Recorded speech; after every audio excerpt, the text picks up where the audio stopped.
आधार card में जो है मेरा फादर्स का नाम मिसिंग था, इसीलिए हमको जो बहुत ही दिक्कत का सामना करना पड़ा था। मैं जेन्युइनली बता रहा हूँ कि एक दिन हमको वेट करना पड़ा था, सबका डॉक्यूमेंट वेरिफिकेशन हो गया था, लेकिन हमारा नहीं हो पाया था क्योंकि मेरा एक ही गलती थी कि जो मेरा आधार कार्ड है उसमें फादर्स नेम नहीं था, यानी पिता का नाम नहीं था। उसके लिए फिर हमको एक अगले दिन वेट करना पड़ा। फिर हमको यानी कि जिस डिस्ट्रिक्ट में हमको अलाउड हुआ था उस डिस्ट्रिक्ट कोर्ट में गए थे, एसडीएम से बात किए, तब फिर मैंने एक एफिडेविट बनवाया। फिर अगले दिन हम जब आए तब मेरा प्रोसेस को आगे किया गया। इसलिए hello everyone, my name is Aamir Azam. I am BPSC TRE 2.0 selected teacher. तो आज के इस वीडियो में हम जो है बीपीएससी टीआरई 3.0 में जो भी कैंडिडेट सिलेक्ट हुए हैं 1 to 5 और 6 to 8 के लिए, उनका डॉक्यूमेंट वेरिफिकेशन कब से स्टार्ट होगा, डॉक्यूमेंट वेरिफिकेशन में कौन कौन सा डॉक्यूमेंट लगेगा, तो आज की इस वीडियो में पूरा डिटेल से बात करेंगे कि उसके बाद डॉक्यूमेंट वेरिफिकेशन के बाद आपको कहाँ ट्रेनिंग के लिए भेज दिया जाएगा, ट्रेनिंग कितने दिनों का होगा, ट्रेनिंग में क्या कोई पैसा मिलेगा, उसके बाद स्कूल अलॉटमेंट कब होगा, उसके बाद डिस्ट्रिक्ट अलॉटमेंट कब तक होगा, फिर उसके बाद ओवरऑल हम डिटेल से बात करेंगे। अगर आप डॉक्यूमेंट वेरिफिकेशन में गलत पाए जाते हैं तो आप बहुत ही नुकसानदेह होगा, इसलिए ये वीडियो बहुत ही ज़्यादा इम्पोर्टेंट होगा। चलिए वीडियो को शुरू करते हैं।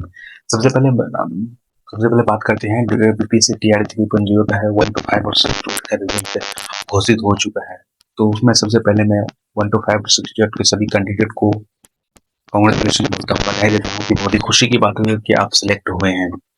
और मैं जो यहाँ से बीपीएससी टीआरई 2 में सिलेक्ट एज ए टीचर हूँ, तो मेरा जो खुद का डॉक्यूमेंट वेरिफिकेशन हुआ था, काउंसलिंग हुआ था, ट्रेनिंग हुआ था, पूरा ओवरऑल बात करेंगे कि ट्रेनिंग कितने दिनों का हुआ था, काउंसलिंग में आपको कौन कौन सा डॉक्यूमेंट लेके जाना है। तो इसलिए ये वीडियो बहुत ही ज़्यादा इंपॉर्टेंट है। सबसे पहले डॉक्यूमेंट वेरिफिकेशन कब होगा, जो बड़ी क्वेश्चन ये आती है।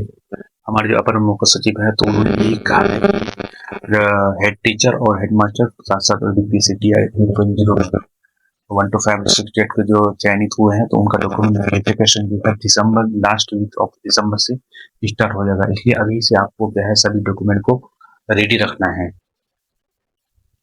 तो कौन कौन सा डॉक्यूमेंट, चलिए डॉक्यूमेंट में केवल डॉक्यूमेंट को अगर बात की जाए तो कौन कौन सा डॉक्यूमेंट आपको रखना है, यानी जितने भी आपका डॉक्यूमेंट है, मैट्रिक का मार्कशीट सर्टिफिकेट, इंटर का मार्कशीट सर्टिफिकेट, उसी तरह अगर आप 1 to 5 में है तो डीएलएड का मार्कशीट और सर्टिफिकेट।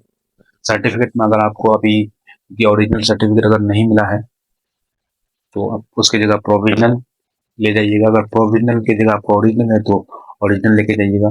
अगर आप 6 to 8 में और बीएड के जरिए चयनित हुए हैं तो उसके लिए आप इसी तरह बीएड का सर्टिफिकेट लेके जाइएगा और बीएड का मार्कशीट इंटीग्रेटेड, यानी कि जिसमें चारों सेमेस्टर का मार्कशीट एक साथ रहता है। उसी तरह डीएलएड का भी इंटीग्रेटेड मार्कशीट, यानी चारों सेमेस्टर का जो भी मार्कशीट रहता है उसको लेके जाइएगा। और साथ साथ जो आपका इंडिविजुअल हर एक सेमेस्टर का जो मार्कशीट है उसको भी लेके जाइएगा, वो भी आप एक फाइल में ले लीजिएगा। ठीक, अब बात कर रहे हैं डॉक्यूमेंट में अगर आपका कोई एरर है, गलती है, यानी कि स्पेलिंग में एरर है, मार्कशीट में एरर है, यानी कि आधार कार्ड में या कोई गलती है और इंटर के मार्कशीट में कहीं गलती है, किसी भी सर्टिफिकेट में आपका अगर आपका गलती है तो आपको क्या करना है, अभी आपके पास क्योंकि टाइम है, लगभग जो अच्छा खासा टाइम बचा हुआ है, 2 वीक का टाइम बचा हुआ है, तो इसमें अभी से ही एक एफिडेविट बनवाना है। एफिडेविट जो है ना, अब जहाँ भी आपका डिस्ट्रिक्ट का सिविल कोर्ट है वहाँ कोर्ट में चले जाना है, तो वहाँ से आसानी से वकील से 100-200 रुपया लेगा और आसानी से वो क्लियर कर देता है। यानी कि एफिडेविट अगर बना लीजिएगा तो आपको डॉक्यूमेंट वेरिफिकेशन में कोई गलती नहीं होगा। मेरी एक गलती हुई थी, मेरा सिर्फ आधार कार्ड में जो है मेरा फादर्स का नाम मिसिंग था, इसीलिए हमको जो बहुत ही दिक्कत का सामना करना पड़ा था। मैं जेन्युइनली बता रहा हूँ कि एक दिन हमको वेट करना पड़ा था, सबका डॉक्यूमेंट वेरिफिकेशन हो गया था, लेकिन हमारा नहीं हो पाया था क्योंकि मेरा एक ही गलती थी, जो मेरा आधार कार्ड है उसमें फादर्स नेम नहीं था, यानी पिता का नाम नहीं था। उसके लिए फिर हमको एक अगले दिन वेट करना पड़ा। फिर हमको यानी कि जिस डिस्ट्रिक्ट में हमको अलाउड हुआ था उस डिस्ट्रिक्ट कोर्ट में गए थे, एसडीएम से बात किए, तब फिर मैंने एक एफिडेविट बनवाया। फिर अगले दिन हम जब आए तब मेरा प्रोसेस को आगे किया गया। इसलिए अभी आपको क्या करना है, जितने भी डॉक्यूमेंट में जो भी गलती है अभी से आपको सुधार देना है। अगर नाम में स्पेलिंग में कुछ भी गलती है तो एफिडेविट बनवा देना है। ठीक, अब बात करते हैं जैसे ही आपका काउंसलिंग हो जाएगा तो आपको एक क्या है, काउंसलिंग कम ओरिएंटेशन लेटर जारी कर देगा, यानी A4 साइज का एक पीडीएफ मिलेगा, तो उसको आपको ले लीजिएगा, उसको जेरॉक्स करके आपको उसी वक्त आपको ट्रेनिंग के लिए भेज दिया जाएगा। बीआरसी सॉरी, उसी वक्त आपको क्या है बीआरसी में भेज दिया जाएगा। बीआरसी में जैसे आप एंट्री कीजिएगा तो वहाँ आपको एक एप्लीकेशन लिखना पड़ेगा, उसके बारे में हम बता देंगे। और एप्लीकेशन जैसे लिखिएगा तो वहाँ आपको जो है एंट्री मिल जाएगी, फिर आपको वहाँ रहने का मिल जाएगा, लेकिन खाना पीना आपको अपने से ही खाना पड़ेगा। जो जेन्युइनली मैं जिसको फेस किया वही बता रहा हूँ, वो आपको वहाँ कोई खाना नहीं मिलेगा। वहाँ आपको मिलेगा, वहाँ आपको 15 दिन के लिए आपको विद्यालय मिलेगा, वहाँ आपको जाना है डेली। एक स्कूल नियर बाई जो भी बीआरसी के अगल पास में जो भी स्कूल रहेगा वहाँ आपको भेज दिया जाएगा। आपको सिर्फ 15 दिन वहाँ रेगुलरली आपको जाना है, आना है बस। जैसे जो भी स्कूल का टाइमिंग है, जैसे 9 बजे जाना है और 4:30 बजे वापस आ जाना है, उसी तरह 15 दिन करना है। 15 दिन जैसे ही आपका पूरा हो जाएगा, उसके बाद आपको जो है क्या हो जाएगा कि आप सेकंड ट्रेनिंग के लिए भेज दिया, यानी कि इंडक्शन ट्रेनिंग, आवासीय ट्रेनिंग जो बहुत ही इंपॉर्टेंट मानी जाती है, उसके लिए भेज दिया जाएगा। उसके लिए भी ये जो ट्रेनिंग होती है, इंडक्शन ट्रेनिंग डाइट वगैरह में होती है, पीटीईसी में होती है। किसी भी जो भी डिस्ट्रिक्ट के डाइट होते हैं वहाँ आपको भेज दिया जाएगा, वहाँ आपको 15 दिन का ट्रेनिंग होगा।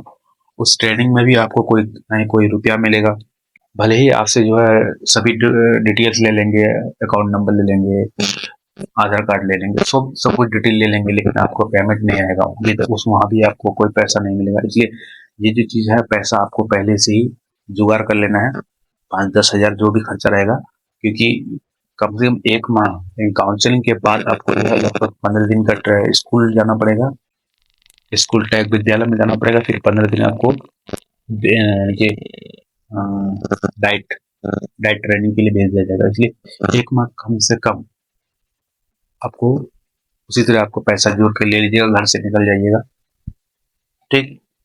फिर आप बात करते हैं कि जैसे ही आपका डाइट यानी कि इंडक्शन ट्रेनिंग कंप्लीट होगा तो वहाँ आपको क्या मिलेगी, एक सर्टिफिकेट मिलेगी। वो सर्टिफिकेट बहुत ही इंपॉर्टेंट होता है, उसको आप लोग अच्छे से रखिएगा। फिर उसके बाद जैसे ही वो ट्रेनिंग कंप्लीट हो जाएगा तो फिर आप कुछ दिन बाद क्या होगा, आपका स्कूल अलॉटमेंट होगा, वो आपको मैसेज के जरिए पता चल जाएगा, ठीक। मैसेज आपके मोबाइल में मैसेज आएगा, ट्रेनिंग के कुछ दिन बाद हो जाएगा। मैं हम लोगों का जो ट्रेनिंग के लगभग 15-20 दिन बाद वो मैसेज आएगा। किसी का पहले भी TRE 1 लोगों का, TRE 1 के जो भी कैंडिडेट है उनका पहले आ चुका था। जैसे आज ट्रेनिंग खत्म हुआ तो 2 दिन बाद उसका मैसेज आ गया था स्कूल अलॉटमेंट का। लेकिन TRE 2 में क्या हुआ था कि 1 to 5 का, कि जैसे ट्रेनिंग कंप्लीट हुआ तो लगभग 20 से 25 दिन हम लोग को वेट करना पड़ेगा, फिर अलग से वेट करना पड़ा था। उसके बाद तब जाके जो है ये मैसेज आई थी स्कूल अलॉटमेंट। उस मैसेज में जैसे ही आता तो बहुत ही आपको इत्मीनान मिलती है, बहुत ही खुशी मिलती है। जैसे ही वो मैसेज आता है तो फिर अगले कुछ दिन बाद, अगले ही दिन आप लोगों को जो है बीआरसी बुला जाएगा, वहाँ आप लोगों को प्रोविजनल अपॉइंटमेंट लेटर मिलेगा। ये लेटर जो होता है ज्वाइनिंग लेटर नहीं है, लेकिन प्रोविजनल अपॉइंटमेंट लेटर मिल जाएगा। तो ये जो प्रोविजनल अपॉइंटमेंट लेटर है, हम लोग जैसे TRE 1 और TRE 2 के जो भी कैंडिडेट हैं उनको गांधी मैदान में मिला था। मुख्यमंत्री ने बताया कि TRE 3 में जो भी कैंडिडेट सिलेक्ट हुए हैं 26 जनवरी में जैसे होता है ना, वो एक समारोह करेंगे, तो उस समय वो अपना एक जाहिर करेंगे कि मैं इतना रिजल्ट दिया हूँ, बहुत ही बिहार में इतना ये है रिजल्ट दिया हूँ, बहुत ही खुशी की बात है। इसलिए वहाँ आप लोग को बुलाया जाएगा, वहाँ तो वहाँ आप लोग क्या मिलेगा, अपॉइंटमेंट लेटर मिलेगा। याद रखिए कि ये जो अपॉइंटमेंट लेटर मिलेगा तो ये कोई ज्वाइनिंग लेटर नहीं है, इसलिए प्रोविजनल अपॉइंटमेंट लेटर है। फिर उसके बाद आप लोगों को कुछ दिन बाद जो है एक मिलेगा, आपको ज्वाइनिंग लेटर मिलेगा। प्रोविजनल अपॉइंटमेंट लेटर के बाद आप लोगों को 2 और लेटर मिलेगा, योगदान पत्र मिलेगा और दूसरा विद्यालय प्रतिस्थापन पत्र मिलेगा। ये जो 2 लेटर मिलेगा यही है असल आपका जो ज्वाइनिंग लेटर है, यही तो है। ये 2 जब मिलेगा तो आप लोगों को उसी में जैसे योगदान पत्र मिलेगा और विद्यालय पदस्थापन पत्र मिलेगा। तो इन दोनों लेटर में जो डिटेल में आपका स्कूल का नाम, कहाँ कौन सा स्कूल आपको अलॉट हुआ है, उसमें डिटेल से दिया हुआ रहेगा। अब जैसे आज ही आपको जिस दिन आपको ज्वाइनिंग लेटर मिलेगा, योगदान पत्र मिलेगा, उसी दिन आपको क्या करना है, स्कूल में जाके ज्वाइन कर लेना है। उसी दिन से आपका पेमेंट बनना स्टार्ट हो जाएगा। जैसे ही आप लोग स्कूल में ज्वाइनिंग कीजिएगा उसी दिन से आप लोग का पेमेंट बनना स्टार्ट हो जाएगा। मान लिया आप 15 जनवरी में स्कूल ज्वाइनिंग कर लिए आप, तो उसी दिन से आपका 12 बजे से अगर पहले आप स्कूल ज्वाइनिंग करें तो आप पूरे दिन का पेमेंट आ जाएगा, और 12 बजे के बाद अगर आप ज्वाइनिंग करते हैं तो आप आधा यानी कि हाफ डे का पेमेंट मिलेगा। इसलिए वो कोशिश करिएगा जैसे ही आप लोगों को योगदान पत्र मिलेगा तुरंत आपको पर चले आना है, स्कूल रवाना हो जाना है। हेडमास्टर से बात कर लेना है सर, हेडमास्टर से कॉन्टैक्ट नंबर ले लीजिएगा बीआरसी से कि फलाना स्कूल का हेडमास्टर का नंबर हमको दीजिए। तुरंत आप बात कर लीजिएगा, सर मैं फलाना बोल रहा हूँ, मेरा एज ए टीचर मैं इस स्कूल में ज्वाइनिंग करना चाहता हूँ, मेरा सिलेक्शन हुआ है। जैसे आप उसको इन्फॉर्मेशन कीजिएगा तो हेडमास्टर को कम से कम पता हो जाए कि फलाना एक टीचर हमारे स्कूल में आ रहा है। तो उसी तरह आपका डेट यानी कि 10 पे अगर टाइम उसी वक्त आपका टाइम नोटिस कर दिया जाएगा कि फलाना टाइम में इसको कॉल किया है, तो उसका ज्वाइनिंग प्रारंभ करना चाहिए, पूरा दिन का पेमेंट भी आपका बना रहेगा। फिर जैसे ही आप ज्वाइनिंग कर लीजिएगा उसके बाद फिर आगे की जो प्रोसेस है उसमें बैंकिंग का प्रोसेस होता है, कौन सा बैंक है, फिर उसका प्लान जनरेशन होता है। तो ये सारी चीज़ें जो हेडमास्टर खुद करेंगे, आपको टेंशन लेने की बात नहीं है। तो सबसे बड़ी टेंशन की बात यही है, जो भी आपका डॉक्यूमेंट है, सर्टिफिकेट है, उसको अभी से एकदम अच्छे से सजा करके रखिए, फाइल बना कर रख लीजिए। बाद में आपको ये चीज़ दिक्कत नहीं करना पड़ेगा।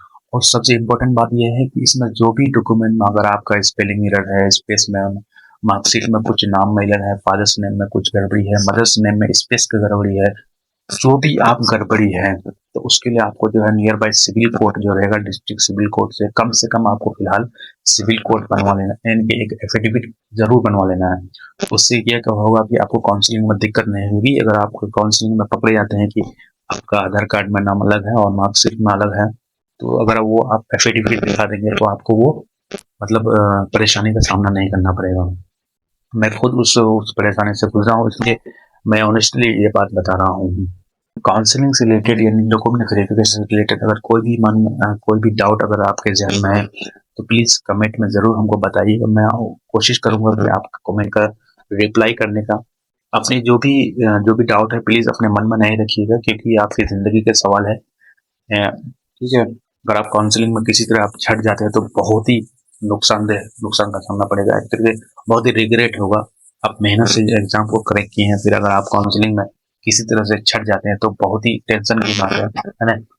इसलिए अभी मैं आपको बता रहा हूँ कि जो भी आपके परेशानी है तो कमेंट में हमको ज़रूर बताइए। मैं आपको कोशिश करूँगा कि जो उस प्रॉब्लम को सॉल्व करने के लिए।